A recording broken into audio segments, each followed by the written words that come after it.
महाड येथील पुन्हाडे घाट परिसरात शुक्रवारी आज 29 मे सकाळी घडलेल्या बस अपघातात मोठी दुर्घटना टळली आहे। रायगड माणगाव बाजूकडून येणारी आणि रायगडकडे जाणारी बस घाटातील वळणावरती नियंत्रण सुटल्यानं अपघातग्रस्त झाली।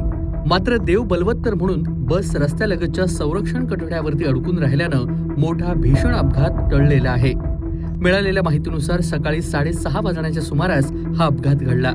रायगड जिल्ह्याकडे जाणारी बस पुन्हाडे गावाच्या हद्दीतील घाटात आली असता चालकाचं नियंत्रण सुटल्यानं बस रस्त्याच्या कडेला घसरली। काही क्षणांसाठी प्रवाशांमध्ये भीतीचं वातावरण निर्माण झालं होतं। बस खोल दरीत कोसळण्याची शक्यता देखील निर्माण झाली होती। मात्र थोडक्यात हा अपघात टळलेला आहे। रस्त्याच्या कडेला उभारण्यात आलेल्या संरक्षण कठड्यानं बसला अडवलं आणि बस तिथेच अडकून राहिली। त्यामुळे बसमधील सर्व प्रवासी सुखरूप वाचलेत। अपघातानंतर स्थानिक नागरिक आणि इतर वाहन चालकांनी तातडीनं घटनास्थळी धाव घेत मदतकार्य सुरू केलं। सुदैवाने ह्या अपघातात कोणतीही जीवितहानी झाली नाही। काही प्रवाशांना किरकोळ धक्का बसला असला तरी सर्वजण सुरक्षित बाहेर पडल्यानं नागरिकांनी सुटकेचा निश्वास सोडला। या घटनेमुळे काही काळ वाहतुकीवरती देखील परिणाम झाला होता। घटनेची माहिती मिळताच स्थानिक प्रशासन आणि पोलिसांनी घटनास्थळी भेट देत पाहणी केली।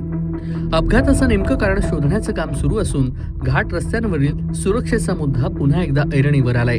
कोकण कट्टा न्यूज, महाड, रायगड। कोकणातील प्रत्येक घडामोडींचे लाईव्ह अपडेट पाहण्यासाठी आताच कोकण कट्टा न्यूजच्या सर्व सोशल मीडियाच्या प्लॅटफॉर्मला लाईक, फॉलो आणि सबस्क्राईब करा।